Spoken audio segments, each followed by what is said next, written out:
Hello बच्चों, जिसका मुझे था इंतजार, जिसके लिए दिल था बेकरार, आज वही टेबल आ गई है। इसको अच्छे से समझ जाना है और अच्छे से बिल्कुल रट जाना है। तो आज हम इसको पढ़ेंगे अच्छे से, तो हेडिंग डालने के लिए हो जाएं तैयार। हेडिंग है हेडिंग क्या है बेटा? बड़ा अच्छा टेबल है और आज इसको हम सीखेंगे धीराकार आवर्त सारणी के लिए। इसका नाम है धीराकार या परिवर्तित आवर्त सारणी और ये केमिस्ट्री की जान है। अगर ये समझ में आ गया आपके लिए समझिए केमिस्ट्री समझ में आ जाएगी।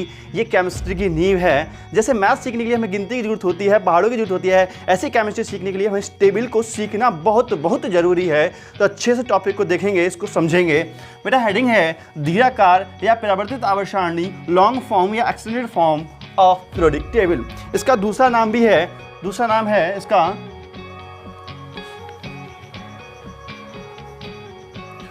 Bohr's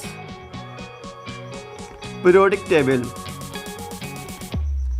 Bohr's periodic table Hindi में कहते हैं इसको बोहर की आवर्त सारणी।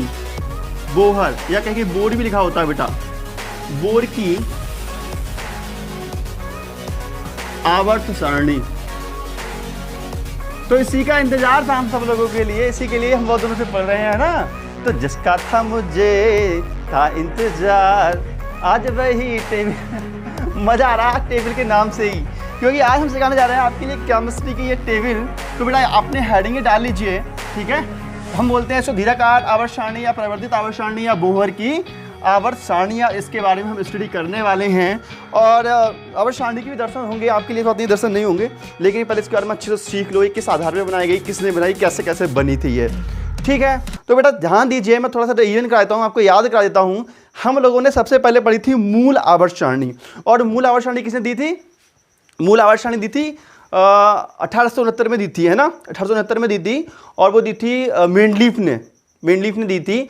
और उन्होंने कहा था तत्वों को परमाणु भार के बढ़ते हुए क्रम में रखा जाएगा। अर्थात जो पहली आवर्त सारणी बनी थी वो मेंडलीफ ने दी थी, इसको मूल आवर्त सारणी कहते हैं, और तत्वों के भार के बढ़ते हुए क्रम में वो बनाई गई थी, तत्व के परमाणु भार के बढ़ते हुए क्रम में बनाई गई थी, ठीक है।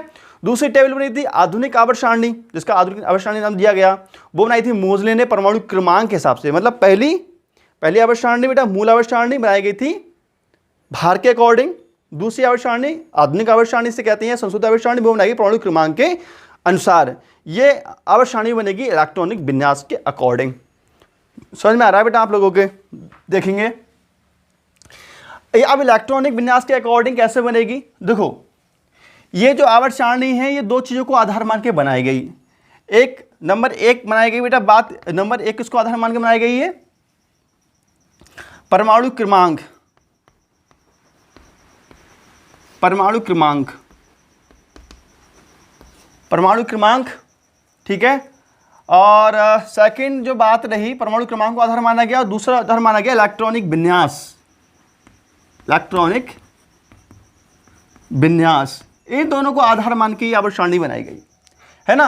अर्थात जो हमारी धीराकार आवर्त सारणी है उसमें तत्वों को परमाणु क्रमांक के बढ़ते हुए क्रम में रखा तो गया है, परमाणु क्रमांक के बढ़ते हुए क्रम में रखा गया है, लेकिन इस प्रकार रखा गया है कि जो तत्व हैं वो इलेक्ट्रॉनिक विन्यास के अकॉर्डिंग भी रखे जाए। इलेक्ट्रॉनिक विन्यास का मतलब क्या है, मैं थोड़ा समझाता हूँ, डिटेल से थोड़ा समझाता हूँ। इलेक्ट्रॉनिक विन्यास के लिए समझेंगे इलेक्ट्रॉनिक विन्यास के अकॉर्डिंग इलेक्ट्रॉनिक विन्यास का क्या महत्व है इसमें। देखो जैसे कि मैं आवर्त सारणी का अपना पहला ग्रुप ले लेता हूँ, फर्स्ट जो पीरियड है, ग्रीक पीरियड नहीं बेटा, फर्स्ट ग्रुप नंबर फर्स्ट ले लेता हूँ, हलीना के रवकश फरियाद, यही होता है ना। समझने के लिए हम ले रहे हैं बेटा। देखो इसका परमाणु क्रमांक होता है 1, इसका कितना होता है बेटा 3, इसका होता है 11, इसका 19, इतना ही ले होता है, समझ में आ जाएगा आप लोगों के। इसका इलेक्ट्रॉनिक विन्यास करते हैं, इलेक्ट्रॉनिक विन्यास करना तो आता ही है आप लोगों को। अगर नहीं आता हो तो बेटा प्लेलिस्ट में आकर देख लो, इलेक्ट्रॉनिक विन्यास मैंने करना सिखाया है, या मैं आई बटन में दे दूंगा, या आप डिस्क्रिप्शन बॉक्स में देख लें, वहाँ मिल जाएगा, ठीक है। इलेक्ट्रॉनिक विन्यास करेंगे तो क्या आएगा इसका 1s2, इसका क्या करेंगे 1s2 2s1, सॉरी इसका आएगा 1s1 बेटा, 1 इलेक्ट्रॉन है 1s1, इसका 1s2 और 2s1।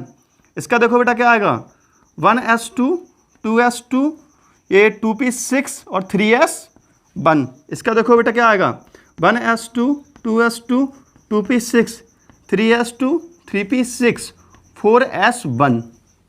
ठीक है, तो हम देख रहे हैं बेटा बाह्य कोश में, ये बाह्य कोश कहलाता है, इसको हम बाह्य कोश कहते हैं या संयोजी कोश कहते हैं। इसको क्या बोलते हैं बेटा, बाह्य कोश या संयोजी कोश। देखो देखो बेटा 1 नंबर है तो ये बाह्य कोश संयोजी कोश है, यहाँ पे 1 और दूसरा, ये दूसरा नंबर है, इसे बोलते हैं बाह्य कोश, बाह्य कोश, या इसको हम संयोजी कोश भी कहते हैं, संयोजी कोश। ठीक है बेटा, यहां पर देखेंगे बेटा ये 1s2 2s2, ठीक है, और 2p6 और 3s, ये बाह्य कोश है, यहाँ पे बाह्य कोश है, देखो दिख रहा है आपको।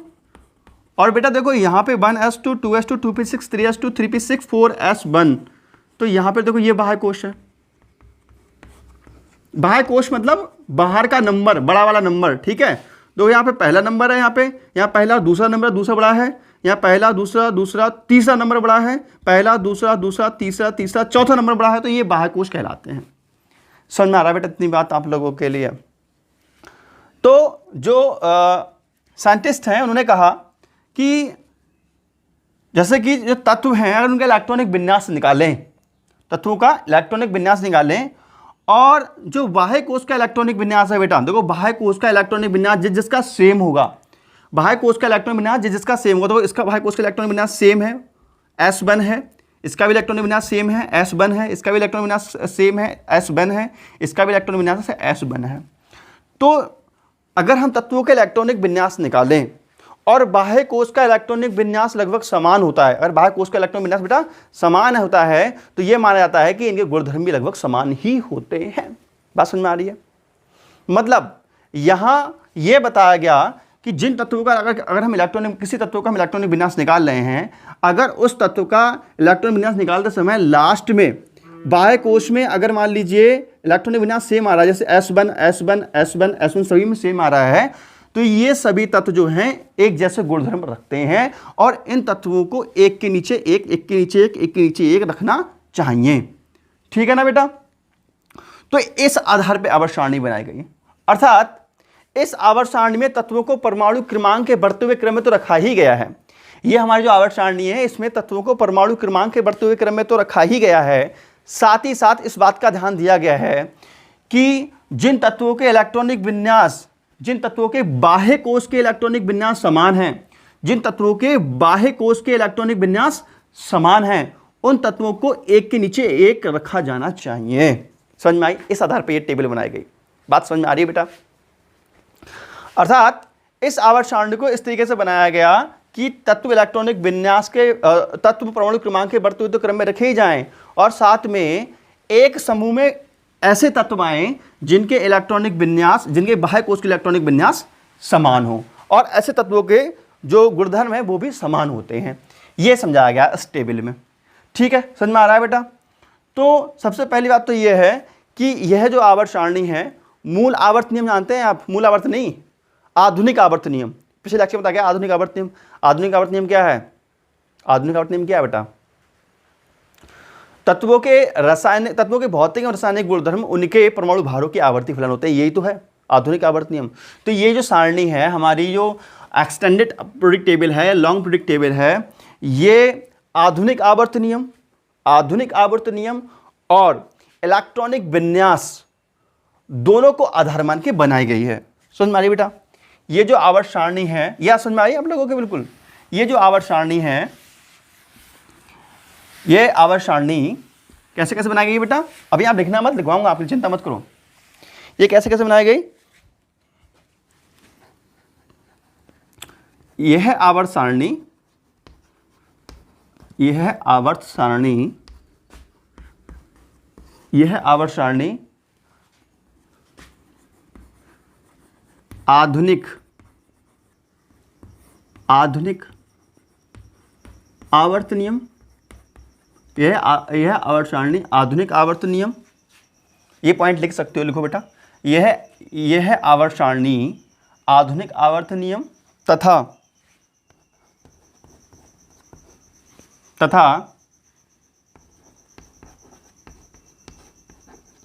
इलेक्ट्रॉनिक विन्यास, तथा इलेक्ट्रॉनिक विन्यास, इलेक्ट्रॉनिक विन्यास को आधार मानकर बनाई गई। या के आधार पर बनाई गई। यह आवर्त सारणी आधुनिक आवर्त नियम तथा इलेक्ट्रॉनिक विन्यास पर आधारित बनाई गई, पर आधारित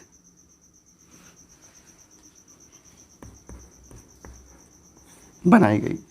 ठीक है बेटा, यह आवर्त सारणी आधुनिक आवर्त नियम तथा इलेक्ट्रॉनिक विन्यास पर आधारित है। लो, पर आधारित है, सीधी सीधी बात ये है, समझ में आई बेटा। यह आवर्त सारणी आधुनिक आवर्त नियम और इलेक्ट्रॉनिक विन्यास पर आधारित है। ठीक है, तो ये दोनों पे आधारित है बेटा, ध्यान रखना। लेकिन अगर ऑब्जेक्टिव क्वेश्चन आ जाए, ऑब्जेक्टिव क्वेश्चन आ जाए कि दीर्घाकार आवर्त सारणी, ऑब्जेक्टिव बता रहा हूं मैं आपके लिए, दीर्घाकार आवर्त सारणी, ऑब्जेक्टिव क्वेश्चन बता रहा हूं बेटा, दीर्घाकार आवर्त सारणी किस आधार पर बनी है, किस आधार पर बनी है। ठीक है बेटा, किस आधार पर बनी है। ऑब्जेक्टिव मैं आपको दे रहा हूं, पहला परमाणु क्रमांक के आधार पर। ठीक है बेटा, परमाणु क्रमांक के आधार पर। सेकंड, इलेक्ट्रॉनिक विन्यास के आधार पर। और थर्ड, भार के आधार पर। और फोर्थ, सभी या इनमें से कोई नहीं। ठीक है, या मैं देता हूं इनमें से कोई नहीं, इनमें से कोई नहीं। आप चक्कर में पड़े होगे, आपने क्या होगा, सर कह रहे हैं कि यह आवर्त सारणी आधुनिक आवर्त नियम तथा इलेक्ट्रॉनिक विन्यास पर आधारित है। ठीक है, लेकिन इसमें तो ये ऑब्जेक्टिव में दिया है, आधुनिक आवर्त नियम और इलेक्ट्रॉनिक विन्यास वाला ऑब्जेक्टिव में नहीं है। परमाणु क्रमांक दिया है, इलेक्ट्रॉनिक विन्यास दिया है और भार का दिया है बेटा, और इनमें से कोई नहीं दिया हुआ है। तो इनमें से कोई नहीं लगाओगे आप, टिक, ये बात गलत है। इनमें से कोई नहीं बेटा, आप लगाओगे इलेक्ट्रॉनिक विन्यास पर आधारित है। ये आवर्त सारणी किस पर आधारित है, इलेक्ट्रॉनिक विन्यास पर। मैं आपको बता दूं बेटा, वैसे ये आवर्त सारणी इलेक्ट्रॉनिक विन्यास पर ही आधारित है। यह आवर्त सारणी इलेक्ट्रॉनिक विन्यास पर ही आधारित है, लेकिन इस आवर्त सारणी में वास्तव में परमाणु क्रमांक को भी आधार मानकर इस आवर्त नियम को भी लिया जाता है। इसलिए अगर कहीं तथा करके दिया हो, मतलब ये दोनों दिए हों, ये दोनों दिए हों ऑब्जेक्टिव में, अगर दोनों होते तो आप इस पर टिक कर देते। जब दोनों नहीं दिए हैं तो आप इलेक्ट्रॉनिक विन्यास को महत्व दे देंगे। समझ में आई बात बेटा। फर्स्ट नंबर पे इलेक्ट्रॉनिक विन्यास को महत्व देंगे, सेकंड नंबर पे ये दोनों को महत्व दे सकते हैं। ठीक है, बात समझ में आ रही है आपके लिए। तो सबसे अधिक महत्व देंगे हम इसके लिए, ठीक है, और ज़्यादा महत्व देंगे हम दोनों के लिए। इन दोनों को कंबाइन कर दो। ठीक है, समझ में आ रही बात। और मान लीजिए ये भी ना हो तो आप परमाणु क्रमांक लगा देना। क्लियर हो रहा है ना, समझ में आ रहा है। थोड़ा सा बड़ा कंफ्यूज रहता है केमिस्ट्री में। ध्यान दें, इस आवर्त सारणी का जो आधार है मुख्य रूप से क्या है, इलेक्ट्रॉनिक विन्यास। मुख्य रूप से क्या है, इलेक्ट्रॉनिक विन्यास। ठीक है, तो ऑब्जेक्टिव में इलेक्ट्रॉनिक विन्यास टिक करेंगे। अगर इलेक्ट्रॉनिक विन्यास और ये दोनों साथ में दिए हो तो उसको टिक कर देंगे। समझ में आ रही बेटा बात। तो मेन बात यह है, यह आवर्त सारणी आधुनिक आवर्त नियम तथा इलेक्ट्रॉनिक विन्यास पर आधारित है। पॉइंट क्लियर, ये पॉइंट नोट कर लो आप बेटा। अब मैं आपको दूसरा पॉइंट बताऊंगा इस आवर्त सारणी का। देखो दूसरी बात, अब मैंने ये जो बात बताई है आपके लिए शॉर्ट में बताई है, मैं इसको थोड़ा सा एक्सप्लेन करके लिखवा देता हूँ। इस चीज़ को मैं दो लिखवाऊंगा, कैसे वो सुन लो। देखो मैं आपको लिखवाऊंगा कैसे बेटा, जैसे मैंने अभी आपको बताया। देखो इसमें एलिमेंट रखे कैसे गए हैं। देखो हमारी जो आवर्त सारणी होती है इस प्रकार की तो बनी होती है।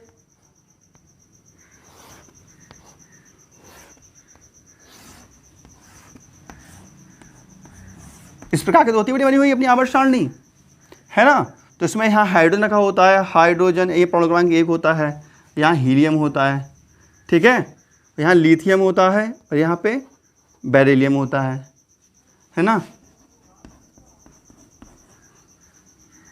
और यहाँ नियॉन होता है, हाइड्रोक्सिनोफनी, ठीक है। फिर ऐसे आता है,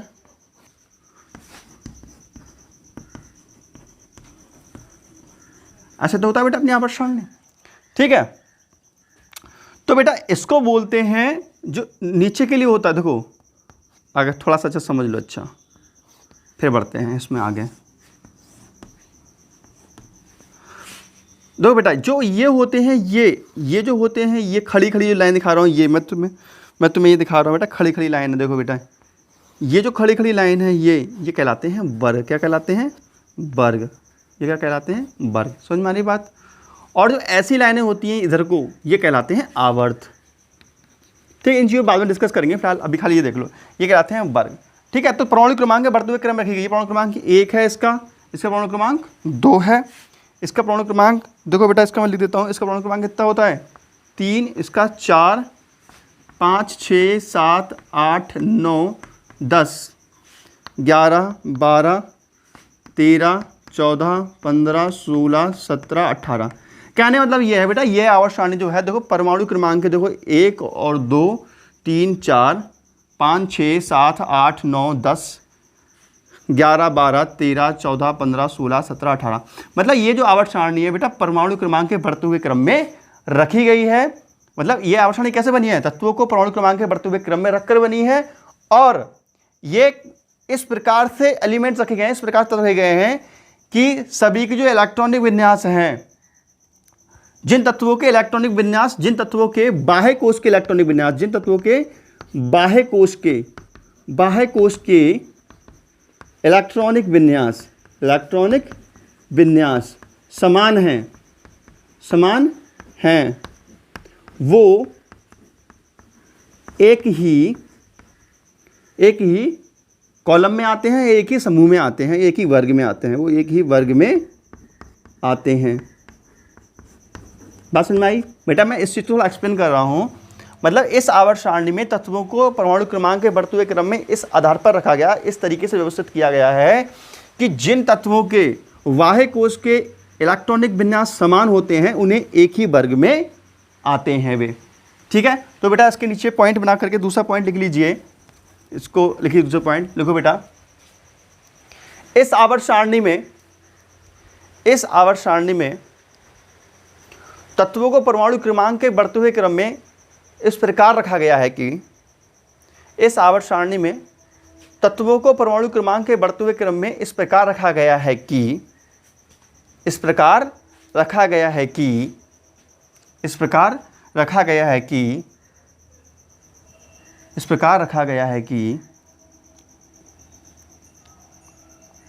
बाह्य कोश के इलेक्ट्रॉनिक विन्यास, इस प्रकार रखा गया है कि तत्व के बाह्य कोश के इलेक्ट्रॉनिक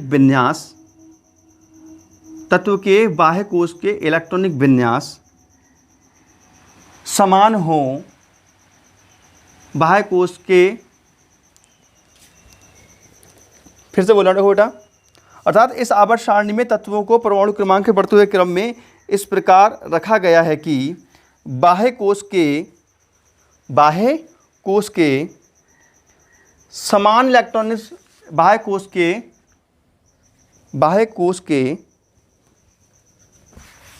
समान इलेक्ट्रॉनिक विन्यास वाले तत्व, बाह्य कोश के समान इलेक्ट्रॉनिक विन्यास वाले तत्व, बाह्य कोश के समान इलेक्ट्रॉनिक विन्यास वाले तत्व, बाह्य कोश के समान इलेक्ट्रॉनिक विन्यास वाले तत्व एक ही समूह में आते हैं, एक ही समूह में आते हैं, एक ही समूह में आते हैं, एक ही समूह में आते हैं, और उनके गुणों में समानता पाई जाती है, और उनके गुणों में समानता पाई जाती है, और उनके गुणों में समानता पाई जाती है।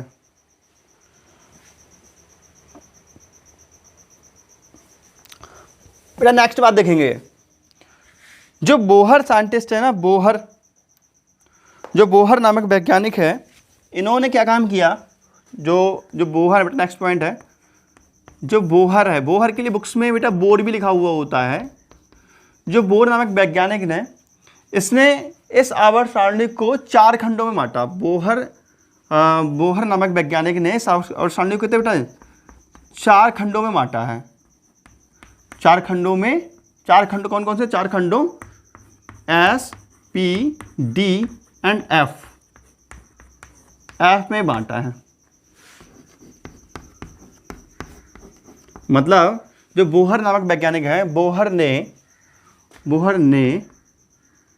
आप सही से लिखना, बता दे रहा हूँ आपको, ठीक है। बोहर ने इस आवर्त सारणी को बोहर ने इस आवर्त सारणी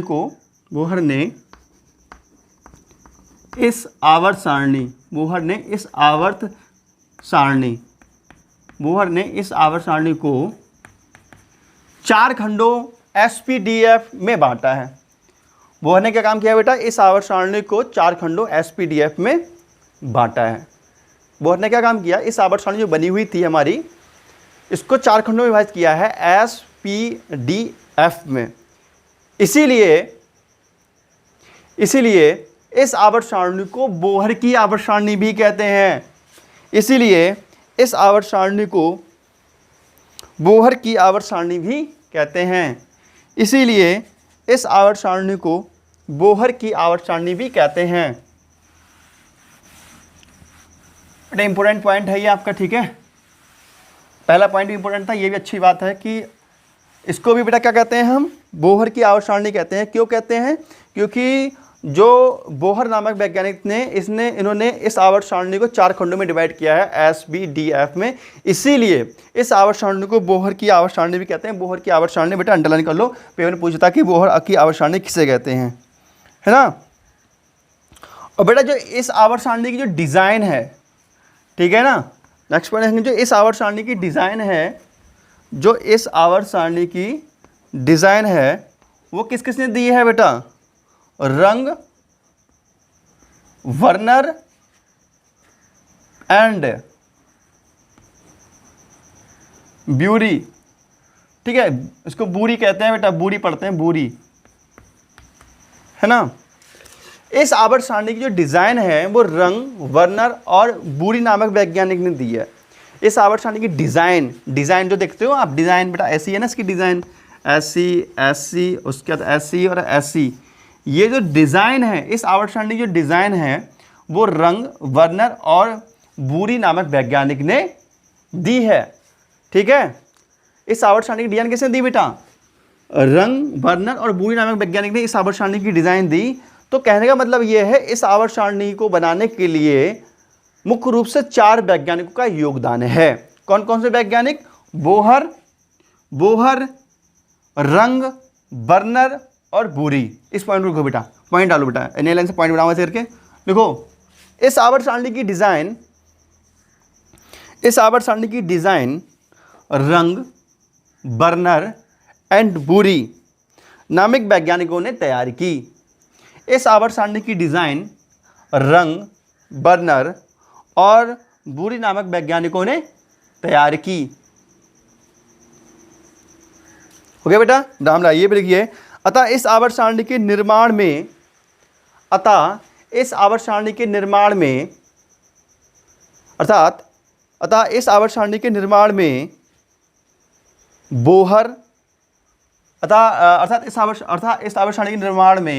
बोहर रंग, वर्नर और बूरी नामक 4 वैज्ञानिकों का योगदान रहा। पॉइंट क्लियर है बेटा? चलो और बात करते हैं। अब इस आवर्त सारणी का थोड़ा डिटेल एक्सप्लेनेशन देख लेते हैं इस आवर्त सारणी के बारे में। तो बेटा नई लाइन से ब्लैक पेन से लिखिए। इस आवर्त सारणी का वर्णन निम्न प्रकार है। इस आवर्त सारणी का वर्णन निम्न प्रकार है। तो हम इसका अब एक्सप्लेन करेंगे इस आवर्त सारणी को थोड़ा सा। इस आवर्त सारणी का वर्णन निम्न प्रकार है। लिख लिया बेटा ब्लैक पेन से। इस आवर्त सारणी का वर्णन निम्न प्रकार है, ठीक है। तो इस आवर्त सारणी का वर्णन की हम बात कर रहे हैं कि इसका वर्णन कैसे करेंगे, ठीक है। तो बेटा इस आवर्त सारणी में है क्या क्या, देखो बेटा। इस आवर्त सारणी में इस आवर्त सारणी का, चलो मैं लिख देता हूँ। इस आवर्त सारणी का वर्णन निम्न प्रकार है। मैं भी लिखता हूँ, इस आवर्त सारणी का वर्णन निम्न प्रकार है। ये ब्लैक पेन से लिखना आप, ठीक है बेटा। इस आवर्त सारणी का वर्णन निम्न प्रकार है। तो क्या क्या वर्णन करेंगे इसका हम? देखो, इस आवर्त सारणी में मुख्य रूप से क्या क्या चीजें होती हैं। देखो, इस आवर्त सारणी में देखो क्या क्या होता है बेटा। इस आवर्त सारणी में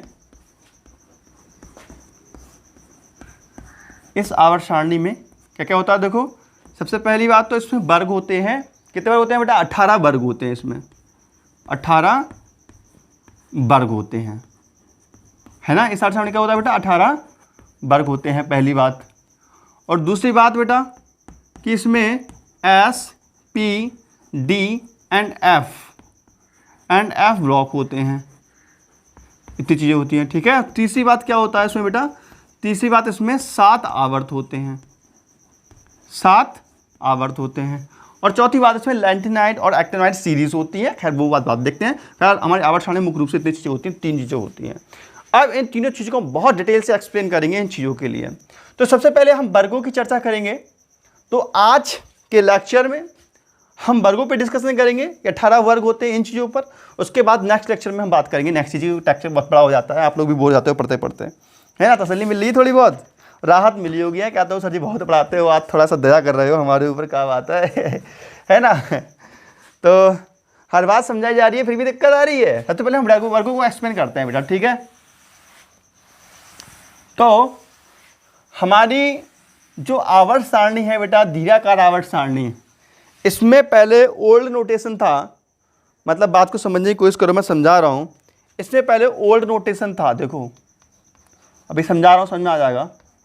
इसमें पहले ओल्ड नोटेशन यूज़ होता था। ओल्ड इसका मतलब होता है बेटा पुराने संकेतांक, ठीक है, पुराना संकेतन। अभी समझ में आ जाएगा, लिखेंगे तब, पुराना संकेतन। ओल्ड नोटेशन कैसा था बेटा? देखो जरा, ओल्ड नोटेशन कैसा था इस आवर्त सारणी में बेटा? लिखा जाता था फर्स्ट ए सेकंड ए, ऐसा लिखा हुआ होता था पहले आवर्त सारणी में, अपनी इसी आवर्त सारणी में दीर्घाकार में ही, ठीक है। फर्स्ट ए, सेकंड ए, और यहाँ से थर्ड बी स्टार्ट होता था, फोर्थ बी, है ना। उसके बाद में बेटा फिफ्थ बी, उसके बाद में सिक्स बी, फिर सेवन्थ बी, ठीक बेटा। थोड़ा छोटा लिखता हूँ क्योंकि बड़ा बड़ा होगा तो आ नहीं पाएगा इतना, है ना। छोटा छोटा लिखने की कोशिश करता हूँ बेटा, मैं छोटा छोटा लिखता हूँ, फिर आपको एक्सप्लेन करूँगा, समझ में आ जाएगा। देखो बेटा, फर्स्ट ए, सेकेंड ए, ठीक है। उसके बाद थर्ड बी, फिर फोर्थ बी, और थर्ड के बाद फोर्थ, ऐसा लिखा जाता है यार। Fourth B, fifth B, six B, seventh B, और उसके बाद में बेटा था 8 था यहाँ पे लिखा हुआ इस तरीके से, है ना। उसके बाद में 8 के बाद स्टार्ट होता था बेटा यहाँ से फर्स्ट बी और सेकंड बी, ठीक है। फर्स्ट बी, सेकंड बी, ठीक बेटा। उसके बाद में आता है third A, fourth A, fifth, fourth का फिफ्थ आता है बेटा, फिफ्थ ए, ठीक है बेटा।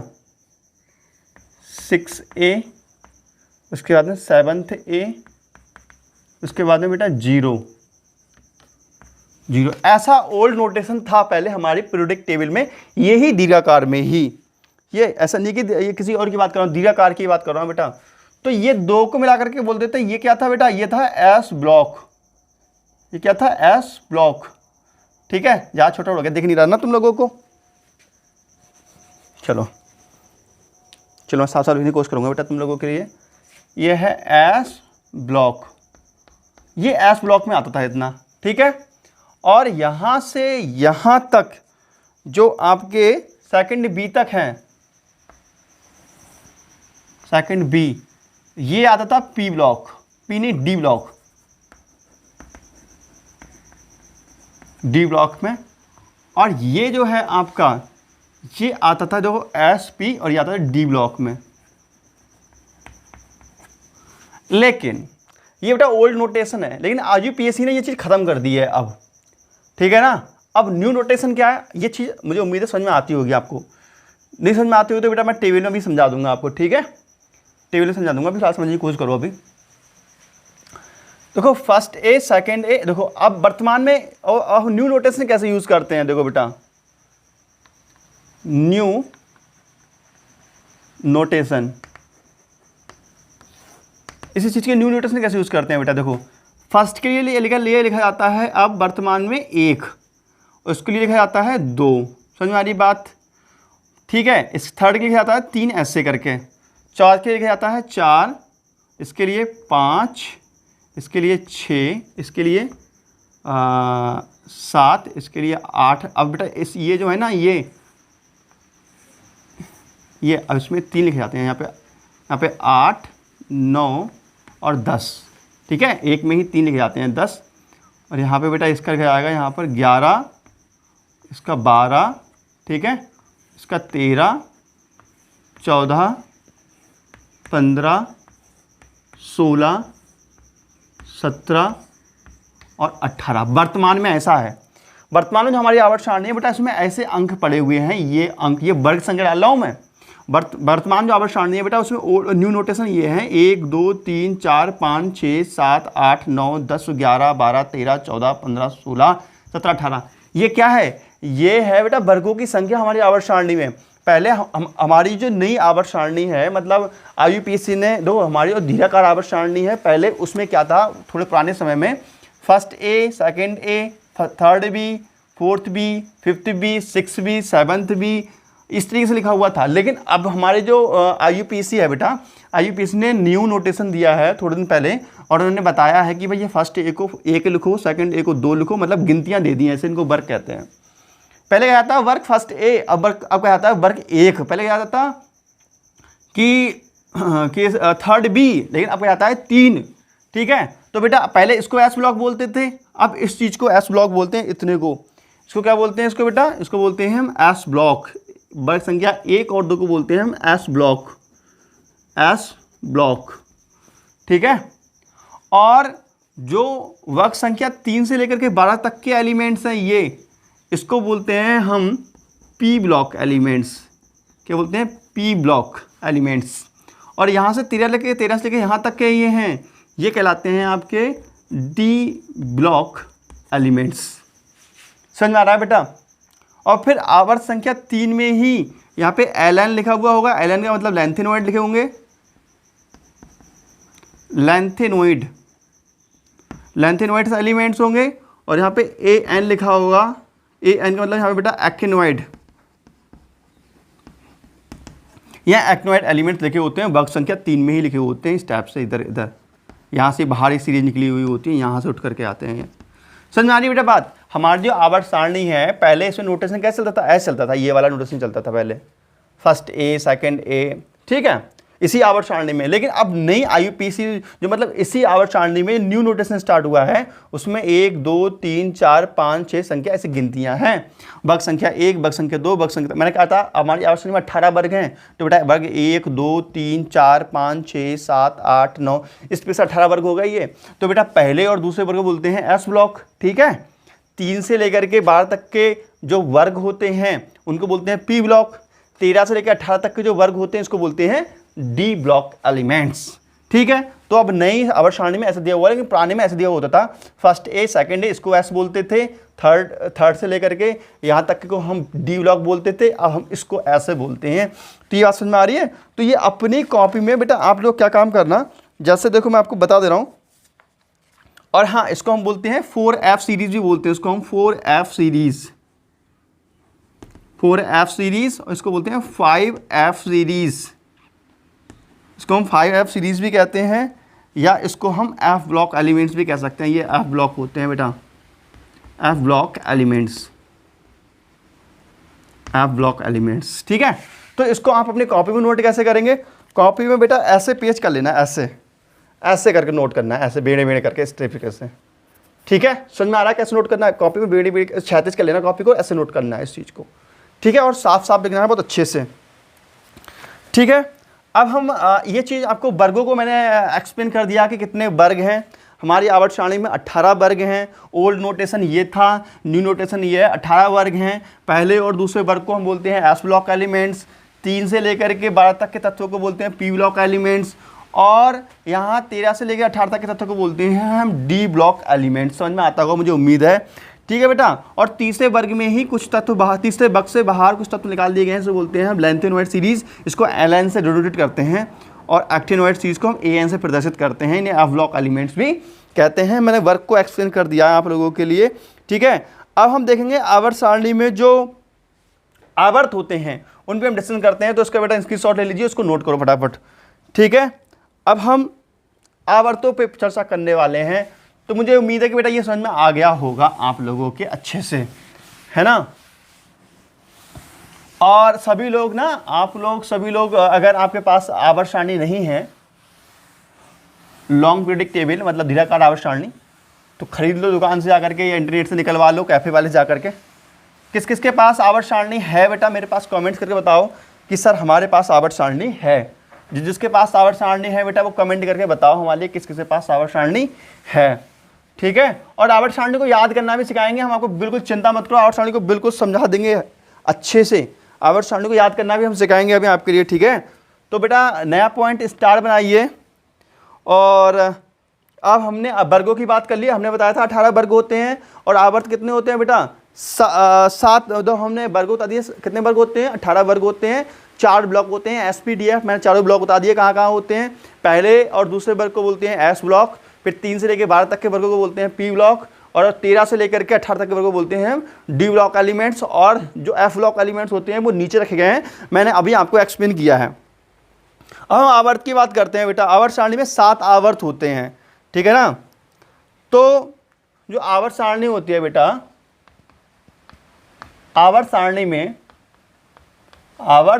में 7 क्षैतिज पंक्तियां होती हैं, 7 क्षैतिज श्रेणियां होती हैं बेटा। मेंडलीव जो थे उन्होंने श्रेणी बोला था, इसलिए मैं भी श्रेणी कह देता हूं। ठीक है, आवर्त सारणी में 7 क्षैतिज श्रेणियां होती हैं, 7 क्षैतिज श्रेणियां होती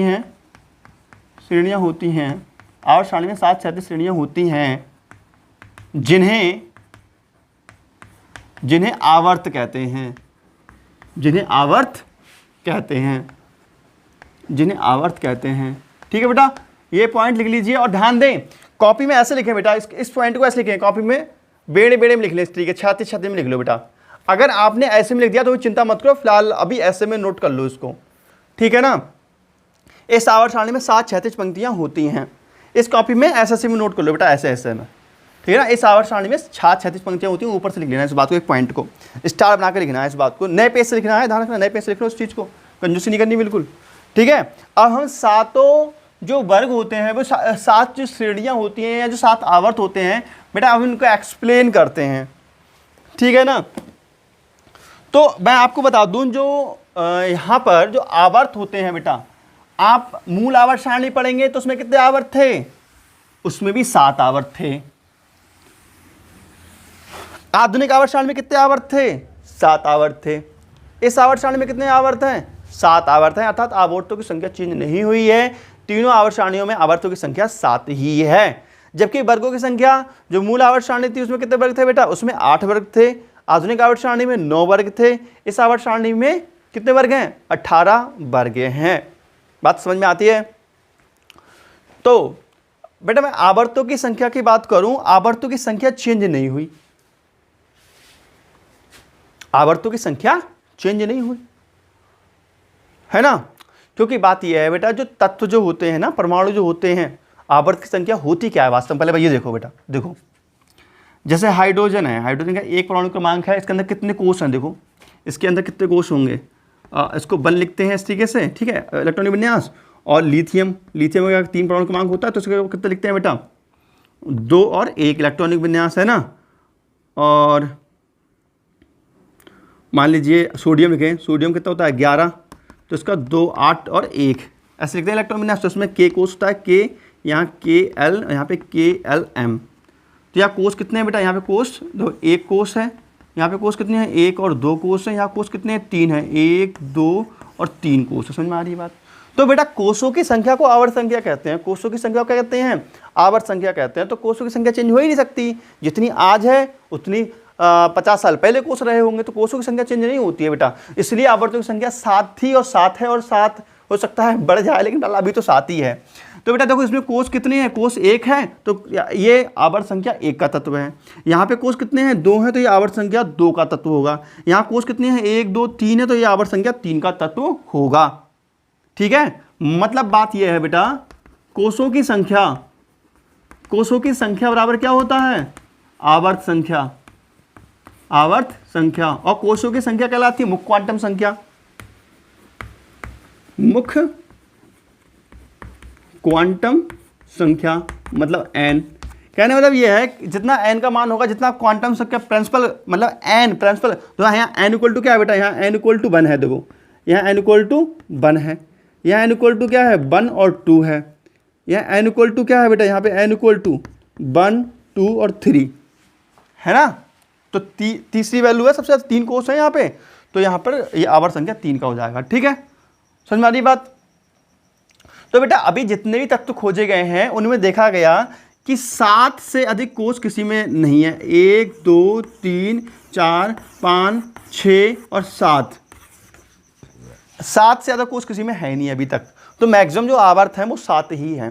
मैं ये नहीं कह रहा कि 7 से अधिक कोष नहीं हो सकते, कोष तो भाई अनंत हो सकते हैं, लेकिन अभी तक जितने तत्व खोजे गए हैं उनमें 7 से ज़्यादा किसी में कोष नहीं है। इसलिए अभी तक हमारी जो आवर्त सारणियाँ जितनी भी बनी हैं उन सभी में 7 ही आवर्त हैं, ज़्यादा आवर्त नहीं है। तो मेरे हिसाब से कि आवर्त के बारे में मैंने काफ़ी एक्सप्लेन कर दिया है। फिलहाल अभी हम आवर्त के बारे में और डिस्कशन करते हैं। तो मैंने आपको ये बताया बेटा आवर्त की संख्या 7 ही क्यों रही सभी आवर्त सारणियों में। 3 आवर्त सारणियाँ हैं अपनी, है ना, मूल आवर्त सारणी, दीर्घाकार आवर्त सारणी और प्राविधिक आवर्त सारणी। और तीनों में जो कोष की संख्या है वो फिक्स रहेगी भाई, अर्थात आवर्तों की संख्या फिक्स रहती है। ठीक है, तो हम एक्सप्लेन करने जा रहे हैं, हम किसके लिए, आवर्तों को हम एक्सप्लेन करने जा रहे हैं। ठीक है, तो बेटा देखो हम प्रथम आवर्त की बात करते हैं। ठीक है,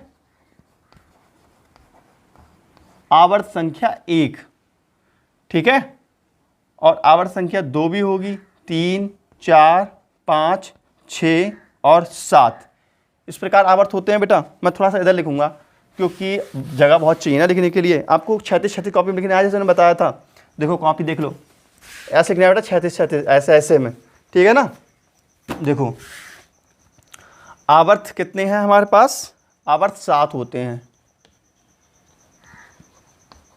आवर्त कितने होते हैं 7। तो आवर्त संख्या 1 2 3 4 5 6 और 7 आवर्त होते हैं हमारे पास। ठीक है, तो बेटा यहाँ सभी में लिख लेना कि आवर्त संख्या 2, आवर्त संख्या 3, आवर्त संख्या 4, आवर्त संख्या 5, आवर्त संख्या 6, आवर्त संख्या 7 लिख लेना। आवर्त कंजूसी मत करना बेटा, मैं तो कहाँ लिखूँ, मन नहीं कर रहा था लिखने का, बकवास टाइप का, तुम लिख लेना। ठीक है, तो बेटा आवर्त होगा ये। ठीक है, तो अब हम देखते हैं कि पहले आवर्त में क्या है, दूसरे आवर्त में क्या, तीसरे आवर्त में क्या, सबको हम डिटेल एक्सप्लेन करते हैं बेटा। हम शॉर्ट में कर रहे हैं सब चीज़ों को। ठीक है, तो जो बेटा पहला आवर्त है इसको बोलते हैं हम, क्या बोलते हैं, पहले आवर्त को। और हम उसमें पढ़े ना, दीर्घ आवर्त सारणी में भी पढ़े, उसमें हम आधुनिक आवर्त सारणी में पढ़े हैं। तो बेटा पहले आवर्त को बोलते हैं हम अति लघु आवर्त। क्या बोलते हैं इसको, अति लघु आवर्त। अति लघु आवर्त आपको ये बताया था, उस वाली आवर्त सारणी में बताया था, आधुनिक आवर्त सारणी में बताया होगा। ठीक है, पहले आवर्त को बोलते हैं अति लघु आवर्त। और दूसरे आवर्त को क्या कहते हैं बेटा, हमारी जो आवर्त सारणी दूसरे को क्या बोलते हैं हम, लघु आवर्त। लघु आवर्त, ठीक है, इसको भी बोलते हैं लघु आवर्त। ठीक है, इसमें तत्वों की संख्या कितनी पाई जाती है बेटा, इनमें इसमें पाए जाते हैं तत्व, इसमें पाए जाते हैं बेटा दो तत्व पाए जाते हैं इसमें। दो तत्व कौन कौन से होते हैं? दो तत्व वो होते हैं आपके हाइड्रोजन और हीलियम, है ना? ऐसा ही तो होता है, दो तत्व हाइड्रोजन और हीलियम ही तो पाए जाते हैं, है ना? अच्छा जी, इसमें कितने तत्व होते हैं बेटा? 8 तत्व होते हैं। और वो 8 जो तत्व हैं, जो 8 तत्व हैं वो स्टार्ट होते हैं सोडियम से, ठीक है। दो पहला जो आवर्त होता है उसमें अर्थ होता है हा ही, मतलब हाइड्रोजन हीलियम, फिर लीबी, ठीक है, हा ही लीबी, लिथियम आता है बेटा, हा ही लीबी बकनो फनी, नियोन तक आता है बेटा, नियोन तक 8 तत्व हो गए, ठीक है, हाईली बकनो फनी। फिर आता है ना 8 तत्व, ठीक है। फिर आता है सोडियम ना मंगल सिर्फ, ठीक है, ना मंगल सिर्फ ClAr कक्कासी TB, ठीक है। इस तरह से ट्रिक्स होती है ना अपनी। तो बेटा सोडियम कहाँ खत्म होता है बेटा? आर्गन पे खत्म होगा, आर्गन पे। तो इस प्रकार ये होते हैं 8 तत्व, ठीक है, 8 तत्व होते हैं बेटा। इसको क्या बोलते हैं हम? दीर्घ आवर्त। क्या बोलते हैं इसको हम? दीर्घ आवर्त। चौथे आवर्त को बोलते हैं दीर्घ आवर्त, पांचवें आवर्त को बोलते हैं, इसको भी बेटा दीर्घ आवर्त बोलते हैं, इसको बोलते हैं अति दीर्घ आवर्त, अति दीर्घ आवर्त। इसको क्या बोलते हैं बेटा? इसको भी हम बोलते हैं अति दीर्घ आवर्त, है ना। तो ये आवर्तों के मैं नाम लिख दिए हैं और मैं शॉर्ट में इसलिए पढ़ा रहा हूँ क्योंकि मैं आपके बहुत अच्छे से पढ़ा चुका हूँ पहले भी इन चीज़ों को। तो इनमें तत्वों की संख्या बेटा आती है 2, 8, 8, 18, 18, 32 और 32, ठीक है। ये तत्वों की संख्या है, ये इतने इतने तत्व होते हैं इन आवर्तों में, है ना बेटा। और हालिना के रब कश फरियाद, देखो बेटा, ही नी अर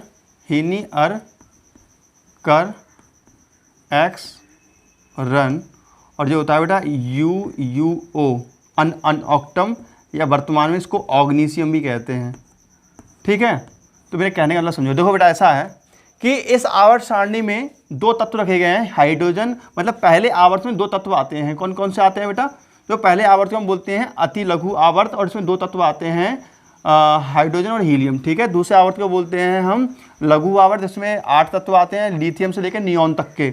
इसमें 8 तत्व आते हैं सोडियम से लेकर आर्गन तक के। इसमें 18 तत्व आते हैं पोटेशियम लेकर के क्रिप्टॉन तक के। और इसमें आते हैं 18 तत्व रुबिडियम से लेकर के जिनॉन तक के, XE तक के, ठीक है। इसमें आते हैं 32 तत्व सीजियम से लेकर के रेडॉन तक के। और यहाँ 32 में आते हैं 32 तत्व ये आते हैं कौन से में? 7वें आवर्त को कहते हैं हम दीर्घ अति दीर्घ आवर्त। इसमें आते हैं बेटा फ्रांसियम से लेकर के अनऑक्टम तक, ठीक है। तो हम अगर बात करें कि इसमें कितने कितने ब्लॉक होते हैं इन चीज़ों की, तो मैं अभी थोड़ा सा समझा रहा हूँ आपको, थोड़ा सा बड़ा करके थोड़ा एक्सप्लेन कर रहा हूँ अच्छे से डीपली। देखो जैसे कि ये जो है ये 2 एलिमेंट्स हैं, ये दोनों एस ब्लॉक के हैं। कहाँ के हैं बेटा? ये एस ब्लॉक के एलिमेंट्स हैं। ये दोनों हाइड्रोजन हीलियम कहाँ के हैं? एस ब्लॉक के एलिमेंट्स हैं। कितने एलिमेंट्स हैं? ये 2 एस ब्लॉक के, ठीक है। लिथियम से लेकर के सोडियम तक के ये कहाँ आते हैं? एस ब्लॉक के 2 तत्व आते हैं इसमें, और पी ब्लॉक के इसमें आते हैं 6, तभी तो 8 तत्व हो गए।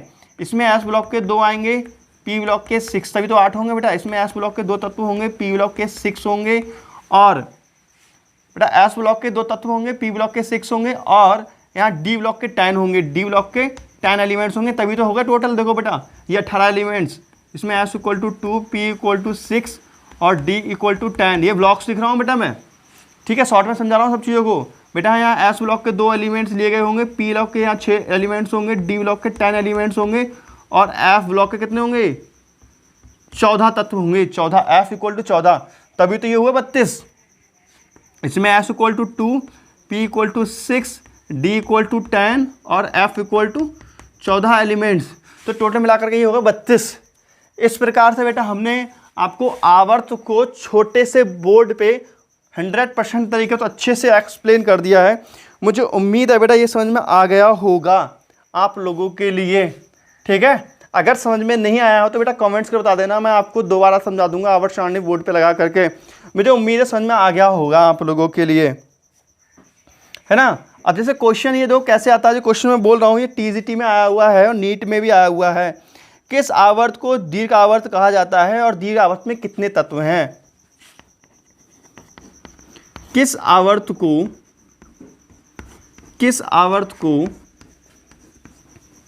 दीर्घ आवर्त कहते हैं? किस आवर्त को दीर्घ आवर्त कहते हैं? और इसमें कितने तत्व हैं और इसमें कितने तत्व आते हैं? ठीक है बेटा, तो उसका आंसर हो जाएगा बेटा, तो किस आवर्त को दीर्घ आवर्त कहते हैं? तो आवर्त संख्या 6 और आवर्त संख्या 7 को, सॉरी दीर्घ पूछ रहा है, दीर्घ ना कि अति दीर्घ, दीर्घ हो गया 4 और 5, है ना। तो इसका आंसर हो जाएगा आवर्त संख्या 4 और 5 को दीर्घ आवर्त कहते हैं। आवर्त संख्या 4 और 5 को, आवर्त संख्या 4 और 5 को दीर्घ आवर्त कहते हैं। और इनमें तत्वों की संख्या 18 होती है। और इनमें तत्वों की संख्या कितनी होती है बेटा? 18 होती है। और इनमें तत्वों की संख्या बेटा कितनी होती है? 18 होती है। ठीक है, चलो मैं थोड़ा सा आवर्त के बारे में बेटा और बताता हूँ, थोड़ी डीप नॉलेज देता हूँ। इतना तो आप अच्छे समझ गए होंगे, मुझे उम्मीद है बेटा। अच्छा, एक क्वेश्चन लिख लीजिए। चलो, ये क्वेश्चन जो बोलने जा रहा हूँ, ये क्वेश्चन बहुत अच्छा क्वेश्चन है। ये टीजीटी में आया हुआ है सन 2011 में, नीट एग्जाम में, आईआईटी में भी आया हुआ है। ये क्वेश्चन 3-4 बार आया हुआ है कंपटीशन एग्जाम में। तो इस क्वेश्चन को जरा देख लीजिए। क्वेश्चन है बेटा, नोट करो, लिखो, 6वें आवर्त का इलेक्ट्रॉनिक विन्यास क्या होगा? 6वें आवर्त का इलेक्ट्रॉनिक विन्यास क्या होगा? क्वेश्चन है, क्वेश्चन में लिख देता हूं चलो बोर्ड पर। 6वें आवर्त का क्वेश्चन है बेटा, 6वें आवर्त का इलेक्ट्रॉनिक विन्यास क्या होगा? ठीक है, 6वें आवर्त का इलेक्ट्रॉनिक विन्यास क्या होगा? ऑब्जेक्टिव दिए हैं। पहला ऑब्जेक्टिव है बेटा, पहला ऑब्जेक्टिव है 7s 5f 6d 7p। दूसरा ऑब्जेक्टिव है 4f 5d, ठीक है, और 6p और 3d। तीसरा ऑब्जेक्टिव है 6s 4f 5d 6p। चौथा ऑब्जेक्टिव है 4s 3d 4p 5f। बेटा ये ऑब्जेक्टिव है। अब बताना है कि 6वें आवर्त का इलेक्ट्रॉनिक विन्यास क्या होगा। बड़ा हटके क्वेश्चन लग रहा है ना आप लोगों के लिए। बताओ, कितना भी भैया पढ़ लो इस आवर्त सारणी को, इसका आंसर दे दोगे क्या? इसका आंसर तुम लोग मुझे लगता है नहीं दे पाओगे।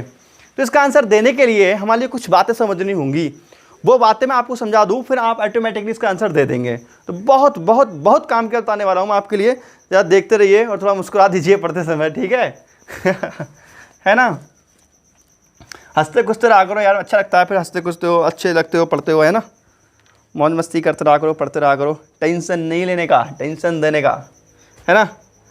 तो बेटा स्टार बना करके इसको समझने के लिए स्टार बना करके एक बात लिखो, लिखो इस बात को, लिखो। प्रत्येक आवर्त, देखो बेटा, प्रत्येक आवर्त एस ब्लॉक से शुरू होता है। प्रत्येक आवर्त एस ब्लॉक से शुरू होता है। प्रत्येक आवर्त एस ब्लॉक से शुरू होता है। प्रत्येक आवर्त एस ब्लॉक से शुरू होता है तथा पी एस ब्लॉक नहीं यार, एस उपकोष, एस उपकोष, एस उपकोष। प्रत्येक आवर्त एस उपकोष से शुरू होता है तथा पी उपकोष पर अंत होता है, तथा पी उपकोष पर अंत होता है। ठीक है बेटा, तो शायद आपको ये कठिन लगे, ये उसी को समझ में आएगा बेटा, इसको आवर्त सारणी समझ में आती है थोड़ी बहुत। तो देखेंगे बेटा, आवर्त संख्या मैं लिख देता हूँ पहले। आवर्त संख्या कितनी है हमारे पास? 1 2 3 4 5 6 और 7 आवर्त होते हैं हमारे पास में। ठीक है ना। तो बेटा आवर्त संख्या कितने होते हैं हमारे पास? आवर्त होते हैं हमारे पास 7 आवर्त होते हैं। ठीक है बेटा, कहते हैं प्रारंभ और दूसरे लेते हैं अंत।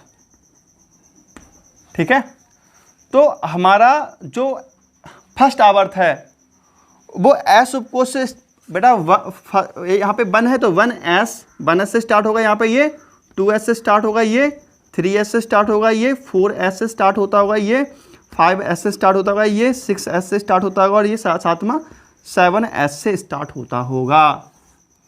ठीक है, अब अंत की बात करें, अंत कहाँ होते होंगे ये आवर्त? देखो ये अंत होता होगा बेटा 1s पे ही अंत होता है, क्योंकि पी ब्लॉक का एलिमेंट्स नहीं, एस ब्लॉक का एलिमेंट्स है।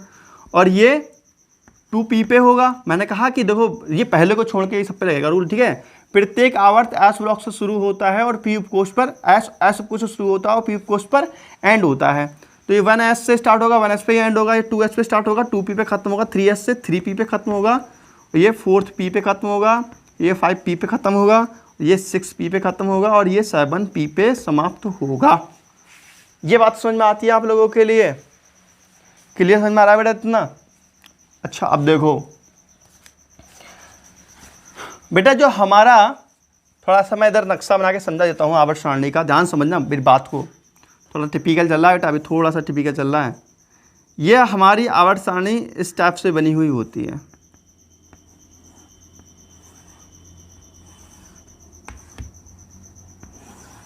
इस टाइप से बनी हुई होती है बेटा, और नीचे होता है एफ ब्लॉक, और नीचे होता है बेटा एफ ब्लॉक। एफ ब्लॉक ऐसा होता है, ये कहानी समझ में आती है? ठीक है, यहां पे आवर्त संख्या होती हैं 1 2 3 4 5 6 7, ऐसे आवर्त संख्या होती है ना बेटा। समझ में आ रही है बात? समझ में आ रही है आप लोगों के?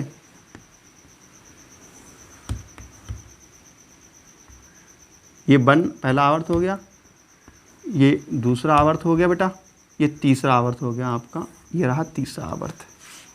ठीक है, तो बेटा ये एस, ये जो होता है ना इतना, ये एस ब्लॉक का, ये यहाँ से हा ही ली।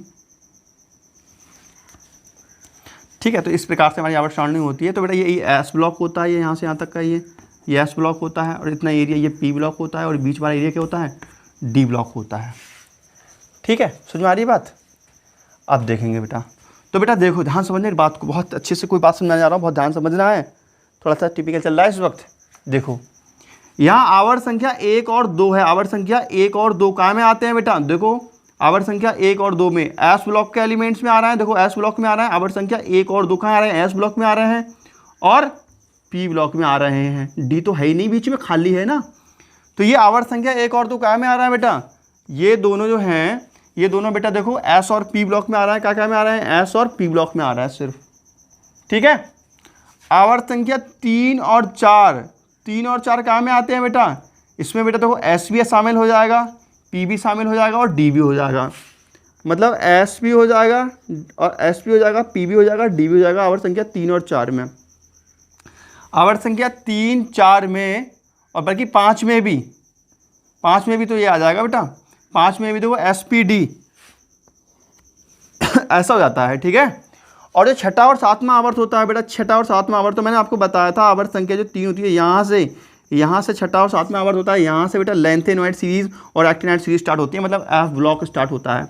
मतलब छठा और सातवां होता है बेटा इसमें SP-DF, तो बेटा इसमें SP-D और F, इसमें बेटा SP-D और F तीनों ब्लॉक अंतर्गत आ जाते हैं इसके एलिमेंट्स में। ठीक है, इतना समझ में आ रही है? थोड़ा टिपिकल है बेटा, समझ में अगर नहीं आता तो भी टेंशन नहीं लेना है, ये थोड़ा सा हाई लेवल का है, ये समझा रहा हूँ आपको, कॉम्पिटिशन लेवल का बता रहा हूँ ये चीज़। ठीक है, तो बेटा इलेक्ट्रॉनिक विन्यास बता रहा हूँ आपके लिए। देखो पहला आवर्त किस किस के बीच आता है? इसमें पहले आवर्त में एस ब्लॉक की चीज़ आती है और पी ब्लॉक की चीज़ आती है। ठीक है, पहले और दूसरे आवर्त में। तीसरे और चौथे आवर्त में बेटा देखो एस ब्लॉक में ये फंस रहा है, पी ब्लॉक में फंस रहा है और डी ब्लॉक में ही फंस रहा है। ठीक है, पाँचवा छठा आवर्त है जो, ठीक है, पाँचवा और जो छठा आवर्त है, अच्छा यार 5 तक है ये, 5 तक, और छठा सातवां आवर्त है, तो इसमें बेटा देखो एस ब्लॉक भी आता है, पी ब्लॉक भी आता है, डी भी आता है और एफ यहाँ से स्टार्ट है, एफ ब्लॉक ये बाहर खा गया, यहीं से तो स्टार्ट होता है, यहाँ से छठे सात में से, छठे सात में से बेटा, छठे सात में से देखो, छठे सात में से, तो छठे सातवें में एस भी आता है, पी भी आता है, डी भी आता है, एफ भी आता है। ये बात समझ में आ रही है आप लोगों के लिए? ठीक है ना, सही है। और देखो बेटा मेरी बात को सुनो, जो एफ होता है ना, जो और सुन लो बेटा, देखो अच्छा चल पहले इसको ही देख लो बेटा, 1s और 1s के बीच में कुछ नहीं आएगा, ठीक है ना, और 2s और 2p के बीच में कुछ नहीं आएगा। भैया देखो देखो यहाँ पे, इधर देखो बेटा, देखो ये प्योर एस ब्लॉक का एलिमेंट्स है, तो एस ही एस तो आएंगे इसमें भाई। जो ये वाला है ये पूरा ये एस ब्लॉक का एलिमेंट्स है, ये पहला आवर्त एस ब्लॉक में आता है तो एस ही एस तो आएंगे, और दूसरा जो आवर्त है ये एस और पी ब्लॉक दोनों में आता है, तो इसमें एस और पी दोनों आएंगे, तो एस भी है और पी भी है। बात समझ में आ रही है? तीसरा चौथा पांचवा है, इसमें एस पी डी तीनों आने चाहिए, तो इसमें एस है, पी है, डी नहीं है। ठीक है, तो जब भी हम डी की वैल्यू लिखते हैं तो n-1 करके डी लिखते हैं, ठीक है, और f की वैल्यू लिखते हैं तो बेटा n-2 और f लिखते हैं, ऐसे बाद में बताएंगे ऐसा क्यों होता है। समझ में आ रहा है? जब भी हम d लिखेंगे तो n-1 कर देंगे और f लिखेंगे तो n-2 कर देंगे। तो यहाँ पर अगर हम मान लीजिए यहाँ पर हम वैल्यू लिखना चाह रहे हैं, तो यहाँ पे s है, p है, लेकिन इसमें क्या आना चाहिए, s p d आना चाहिए, d नहीं है, तो d हम एक वैल्यू कम लिखेंगे तो 3 - 1 तो 2d तो होता ही नहीं है ना। तो तीसरे में बेटा जो तीसरा है, तीसरे भी s और p का है, तीसरे में d नहीं आएगा, तीसरा जो होगा, हाँ ये नहीं होता यहाँ पर, तो तीसरा है, तीसरे में d नहीं आता है, तीसरा जो है वो s और p का है, ये s और p के होते हैं, तीसरा जो होता है s और p का होता है, मतलब 1 2 जो होते हैं। देखो बेटा 1 होता है s ब्लॉक एलिमेंट्स, ठीक है, पहला आवर्त होता है s ब्लॉक का ही सिर्फ, और दूसरा आवर्त होता है s और p ब्लॉक का, और चौथा पांचवा जो होता है ये होता है s p और d। ठीक है, तो इसमें कुछ नहीं आएगा, इसमें बेटा देखो s और p होना चाहिए, तो s भी है इसमें और p भी है, इसमें भी s है और p भी है। समझ में आ रही है बात? अब बेटा चौथा आवर्त है, इसमें s p d होना चाहिए, इसमें s है, p है, d नहीं है, तो d लिखना है तो 1 माइनस करके लिख लो, तो ये 4 - 1 कितना हो जाएगा, 4 - 1 मतलब 3d आना चाहिए बीच में। ठीक है, और बेटा यहाँ पे भी देखो s है और p है लेकिन d नहीं है, देखो s p d तीनों होनी चाहिए बेटा। चौथे और पांचवें आवर्त में क्या होना चाहिए, s p d होनी चाहिए, लेकिन यहाँ पे s है, p है और d नहीं है, तो यहाँ पे क्या लिख दो तुम बेटा, 4d लिख दोगे। समझ में आ रही है बात? मतलब एक वैल्यू कम करके, n का मान दिया है, n का मान ये होता है, n का मान ये कम करके। अब यहाँ पर देखो बेटा क्या होना चाहिए, s p d f होना चाहिए, तो इसमें s है, p है, d और f दोनों गैप है, तो d कितना हो जाएगा बेटा, n-1 मतलब 6 - 1 कितना हो जाएगा, 5d, और f की वैल्यू लिखना चाहते हो जाएगा n-2 मतलब 6 - 2 4f। ठीक है, और इसमें बेटा देखो इसमें हम एक वैल्यू कम करें 6d और 5f। ठीक है, ये थोड़ा टिपिकल है जो मैंने समझाया है, समझ में नहीं आया हो तो भी टेंशन नहीं लेनी है, कंप्यूटर लेवल की चीज़ है ये। ठीक है, सिर्फ ये इतनी सी चीज़ कंप्यूटर लेवल की जो मैं आपको बता रहा हूँ, क्वेश्चन के चक्कर में बेटा बता दिया आप लोगों के मैंने, इलेक्ट्रॉनिक विन्यास कैसे निकालते हैं आवर्तों का। तो ये पहले आवर्त का इलेक्ट्रॉनिक विन्यास हो गया 1s, दूसरे आवर्त का इलेक्ट्रॉनिक विन्यास होता है 2s 2p, तीसरे आवर्त का इलेक्ट्रॉनिक विन्यास होता है 3s 3p, चौथे आवर्त का इलेक्ट्रॉनिक विन्यास होता है 3s और 4s 3d 4p, ये सबके इलेक्ट्रॉनिक विन्यास देखेंगे। तो क्वेश्चन ये था 6वें आवर्त का इलेक्ट्रॉनिक विन्यास होगा, तो 6वें आवर्त का इलेक्ट्रॉनिक विन्यास देख लो बेटा क्या आएगा, 6वें आवर्त का इलेक्ट्रॉनिक विन्यास होगा 6s 4f 5D और 6P मिला लो, कहीं लिखा हुआ है 6x 6s 6s कहीं दिख रहा है? ये है बेटा, देखो 6s 4f 5D और 6P। बेटा ये आंसर आपका थर्ड वाला सही हो जाएगा। बात समझ में आई आपके इतनी? ठीक है, तो इन चीज़ों को नोट कर लीजिए बेटा, इन चीज़ों को नोट कर लीजिए। हो गया नोट? ठीक है, इस क्वेश्चन का आंसर भी टिक कर लीजिए और ये सारी चीज़ नोट कर लें। ठीक है, अब मैं क्वेश्चन को चेंज कर देता हूं, दूसरा क्वेश्चन, अब दूसरा क्वेश्चन है। ठीक है, अब क्वेश्चन को मैं चेंज कर लेता हूं, मैं लेता हूं 7वें आवर्त का इलेक्ट्रॉनिक विन्यास होगा। तो देखो कोई ऑब्जेक्टिव से बैठ रहा है, नहीं बैठ रहा। 7वें आवर्त का इलेक्ट्रॉनिक विन्यास होगा। 7वें आवर्त का इलेक्ट्रॉनिक विन्यास क्या होता है बेटा? 7s 5f दिख रहा है आप लोगों को? 7s 5f, ठीक है बेटा, दिख रहा होगा मुझे लग रहा है। तो 7s 5f 6d और 4p। ठीक है, तो देखो मैच करो, 7s दिख रहा है, 7s 5f 6d 4p 7p, ये आपका सही हो गया। और वैसे पहचानने का तरीका ये है, देखो मैंने कहा था कि S से स्टार्ट होता है, P पे खत्म होता है। तो 7वें आवर्त का तत्व है वो 7s से स्टार्ट है, 7p पे खत्म है। 6ठे आवर्त का तत्व है तो 6s से स्टार्ट है और 6p पे खत्म है। ये पहचानने का ट्रिक भी हो गया आपके लिए। ठीक है, तो बेटा कल अगर इसमें कोई प्रॉब्लम आई हो आपको तो मुझे कमेंट करके बताना, और कैसा लगा हो वीडियो ये भी बताना मुझे। ठीक है बेटा, तो आपके लिए ग्रुप्स के बारे में डिस्कशन करा जाएगा। तो कल की जो वीडियो है उसमें ग्रुप्स के बारे में डिस्कशन होगा, और इस वीडियो में जो भी मैंने समझाया है वो तो अच्छे से आप नोट कर लीजिए। और भी मैं आपको कुछ बताने वाला हूँ, अभी भागना नहीं है कहीं पर। तो प्यारे बच्चों एक शायरी हो जाए फिर, है ना। कल बच्चे कुछ कह रहे थे सर आपने शायरी नहीं सुनाई, बहुत बोर हो गए होगे आप। सुनो, मेरी सांसों पर नाम बस तुम्हारा है, मेरी सांसों पर नाम बस तुम्हारा है। मैं अगर खुश हूं ना, मैं अगर खुश हूं ना, तो ये सिर्फ एहसान तुम्हारा है। अगर मैं खुश हूं ना मेरे प्यारे बच्चों, तो ये एहसान बस तुम्हारा है। ठीक है, तो अगर खुल के बोलो ये तुम किसी के लिए और के लिए, तो सुनो देखो कैसे कहते हैं। मेरी सांसों पर बस नाम तुम्हारा है, मेरी सांसों पर बस नाम तुम्हारा है। मैं अगर खुश हूं ना मेरी जान, तो ये एहसान बस तुम्हारा है।